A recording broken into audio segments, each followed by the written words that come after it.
Let's just pray. Father, thank you for this conference. We thank you that we're networking and we're connecting and reconnecting. And Lord, we just ask your peace and your grace and your inspiration in Jesus' name. Amen. Anyway, this is called the Digital Pathway. And it was a traditional Christian pathway. And this is kind of what I did when I became a Christian. A friend invited me to church. I didn't respond to an altar call. I'd actually become a Christian on my own. But I went back to church and I got followed up and baptized. And I went to a Christian bookstore and I bought everything by John Stott and a few other theologians and read them. And I bought a Bible and a Bible dictionary. And eventually I attended a brick and mortar Bible college and I learned in a Baptist theological college. And then I got on a plane and went out to the mission field in the jungle of Papua New Guinea and paddled canoes down the river. And we didn't even have electricity. Everything was kerosene, including kerosene refrigerators, which are terrifying things to operate. So that was like 30-something years ago, back in the dark ages. And so what's the pathway like now? It's a digital pathway. You search on Google, you find a Christian website, you read the gospel and accept Jesus as Lord online. And I have one called the Christian Starter Kit, which that's what happens to people. Then you go and join a Christian Facebook page and make Christian friends. You go to Google Play and you download the Bible app, YouVersion or whatever Bible app you want. You read a bunch of Christian articles online and debate others online. And if, like Richard, you're Reformed, you tell me that I'm an Arminian heretic or something. And so you have all these wonderful online debates. You study online with a Christian college, like the one I teach at, City Vision College, and you start up your own blog and reach the world. Okay. The first touch in today's world, as Brad has pointed out, as many others have pointed out, is often a digital touch. Before you come to this church, you went to my website, cybermissions.org.upgtech, and you came here through the website first. 85% of people will not go to a church unless they've visited the church website. So the first touch of your ministry is always a digital touch. The first search for a religious seeker for God is on Google, Bing, or Yahoo. So what can we do now? We can make a faith commitment to Christ online. We can make Christian friends on Facebook. You can read and study the Bible from a website or an app.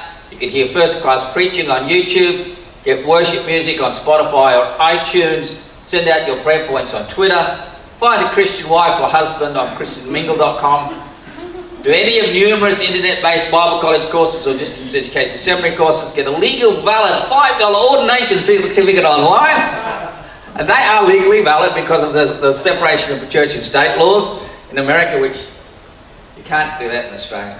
Write a book and get it published on Amazon. Register as an online 501c3 Christian ministry, which Cyber Missions is. Recruit volunteers via christianvolunteering.org. Collect donations via PayPal. Send the money to missions in Africa that you met online and has sent you a video. And you can do all of this without going to a local church ever. There's a complete digital pathway that bypasses bricks and mortar. It's complete. You don't need, except for the sacraments, and if you can go and get baptized in someone's swimming pool, maybe gather with some friends at a coffee shop for communion. But you can do this without being baptized, taking communion, belonging to denomination, teaching Sunday school, or taking any responsibility, or church discipline, which makes it all very difficult, or ever meeting with a pastor, or actually meeting another Christian face to face. This is pretty terrifying. There's a whole digital pathway that has disintermediated, that's your long word for the day, that has disintermediated the local church. Now, a few years ago, I was having coffee with Pastor Ken, and I asked Pastor Ken, how many people have asked you a deep theological question in the past year? Now, this church is reasonably large. It's 600 people, 300 here, 300 at Norwalk. So how many people had asked him a deep theology? He said 2 and then 1. So where's all these 600 people asking their deep theological questions? They're asking them on Google. What is a Calvinist? Or whatever, right? Ask your spiritual gifts for today. Whatever they're asking online. And so what's happening is the pastor is no longer the source of information.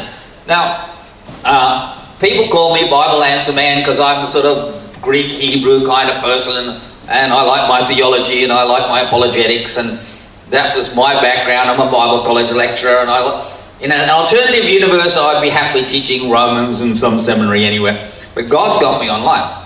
So the local church pastor is no longer the theological authority. Because they're going and they're getting everyone from John MacArthur to Benny Hinn to crazy people, and everything is getting muddled up because of this digital pathway. The digital pathway can be horrible, but also it can work for very isolated, elderly or disabled people. I've got a friend online who I didn't know was transgender, but I met back in the 90s as a part of a Christian leadership forum, still on Facebook, and this person has been transgender for 20-something years. In the recent debates, she made some contributions. I've known this person, and she has major health issues, can't get to a church because of her asthma and other issues, and because of churches not accepting her being transgender. But everything she does is online. Digital pathway works when you're being persecuted. The digital pathway works when you're in a creative access nation, and you're like the people that we went to that conference in Europe we went to. It's totally focused on reaching Muslims in North Africa and the Middle East for the gospel. When I went 7 years ago to that conference, there was people saying, oh, we led 6 people to Christ and they all got arrested when they got baptized, and there was a lot of fear and a lot of... Now, I went back, it's an expensive conference, so I skipped 7 years and I went again this year, and now they're saying, well, we've got thousands of people who are planning churches, we're doubling the church in this nation, and blah, blah. It's all happening through Facebook. It's all happening through social media, and then that leads to meeting for coffee, which leads to setting up a Bible study, which leads to the formation of a church. So the digital pathway is the way in for the creative access of nations. And also the digital pathway works when you cannot afford brick and mortar structures. Now, I don't know the exact budget for this church, I'm not the church board, but somewhere, on average, a church like this, plus a Norwalk, 600 people, it would be about $1 million a year, plus or minus. I don't know what the actual number is.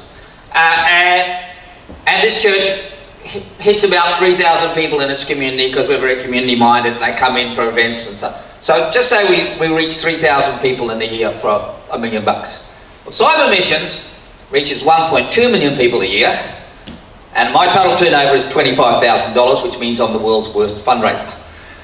And so I'm reaching 1.2 million people for $25,000. That's very, very efficient. I'm not criticising local churches, that's just comparing apples with oranges, right? I love this church. So, but it is very, very efficient in parts of the world where people can't afford brick and mortar structures. And I realised this when I was in Mindanao. There's internet cafes everywhere, but no Bible colleges, because no one could afford to put up a brick and mortar Bible college.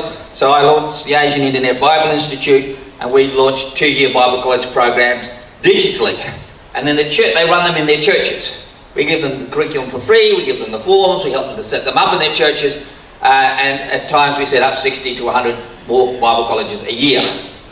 And so we're rapidly setting up Bible colleges around the world. Digital pathway works when you're highly literate and computer savvy, but now more audio and video is helping out there. The digital pathway works in areas where the church is apostate and in error. And there are big chunks of the world where that is the case. Sometimes the digital pathway is the only open door. In North Africa and the Middle East, the digital pathway may be the only pathway to Christ. There is no local church there. So that's the only way they've got, is digital. There is no Bible college there. For maybe 1,000 miles there won't be a Bible college. So where do they get the gospel? They have to go online, or they have to listen to satellite TV, or they have to find some media access to the gospel, because it's just not around there locally, and the local believers are too afraid to share in case the person's a plant. You cannot ask believers in creative access nations to publicly walk the sawdust trail. You know, when I was a young Christian, we'd put up a tent in the local park, we'd get the local 3-chord rock band, and we'd get there and we'd have a tent crusade. And I'd be the preacher and the other guys would be the thing, and people would throw rocks at our tent, and we think we're being persecuted, and we ran our tent crusade. But you can't do that in the middle of Kazakhstan. And you can't do that in some places of the world. Social media and satellite TV are the main means that Muslims turn to Christ in many countries. And we need to keep this door open. Increasingly, with digital surveillance, with the way that people know what you're typing, where you're typing, and with things like keystroke bloggers that they can put onto your phone, and it's getting harder and harder to keep that digital pathway open. But we need to find ways so that people can walk to Christ via our websites, our apps, our digital distribution technologies like Bible Box, which you will hear a lot about from Alan Lee and others. Okay, where do they study? In most parts of the developing world, there are very few good Bible colleges. However, Christians can read ebooks and articles, study courses, watch videos, and listen to MP3 files on their tablets, computers, and smartphones. They can access the best teaching around the world this way. It's quite inexpensive to deliver. Now, this is a good thing and a bad thing. I think in 20 years' time, there'll only be 20 Bible teachers or 50 Bible teachers in the world, right? Of any consequence. Because everyone will go to their virtual reality headset, put it on and experience John MacArthur or whoever their favourite Bible teacher is, and they won't be listening to me. Right? I'm down there somewhere. Right? And they're going to say, well, why should I listen to John Edmiston when I can listen to Big Shot Bible Teacher? And they will have an audience of millions, and they'll just put it on, and the connection will be so ubiquitous that there'll be 6 great Korean Bible teachers, there'll be 10 great American Bible teachers, a couple from England, one from Scotland, a few from France, different language groups, and they will just dominate the theological landscape through virtual reality, through the internet, and through everything else. And this is truly scary. And people are going to say, why should we go to the local church and put a tithe in the offering plate when I can listen to Big Shot Pastor Bob for free? Right? This is going to be a significant challenge to the church. The digital pathway is getting stronger and stronger. And it is gradually creeping. Now, it's not either or. I'm painting it as either or in this case just for rhetorical things. It's obviously both and. But the digital pathway is getting stronger and stronger, and people are saying, oh look, I can search for this, I can find my thing in my Bible app, I can do this, I can do that. Why do I need the clergy? Why do I need the church? Why do I need church discipline? Why do I need to bother with these relationships that are so awkward for me? Why do I have to go to a church where the people aren't quite like me? And so this is a significant challenge for us. Okay. The digital pathway may soon become the majority pathway in the majority world. So outside of the rich West, Australia, UK, Japan, USA, the digital pathway to Christ will be the majority pathway. People will come to Christ on their mobile phones more than they come to Christ in their churches. People will be studying the Bible more on their computer than in local Bible colleges.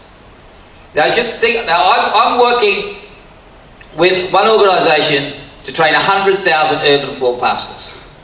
Now just think what the investment would be to try and train 100,000 people in bricks and mortar structures. Fullers maybe 2,000, something like that. So you have to have 50 fullers. $100 million each, that's $5 billion to train 100,000 pastors. Right? So instead we're putting the appropriate training from Bill Gregg, who's an urban ministry specialist, on their phones. Right? So this is we're talking. If you want to train hundreds of thousands or millions of grassroots pastors, the only way to do it is digitally. You simply cannot scale up places with that have the lavender pathways and all that. I think. It will soon deliver the vast bulk of grassroots theological education. Already people converted online are being channeled into Bible study groups and churches, and church planning now begins with a digital touch. So when I was first in the ministry in 1981, my vision was to be a seminary professor there with his leather chair and his collection of books, and the nice, you know, sandstone Bible college kind of thing. God has not let me do that.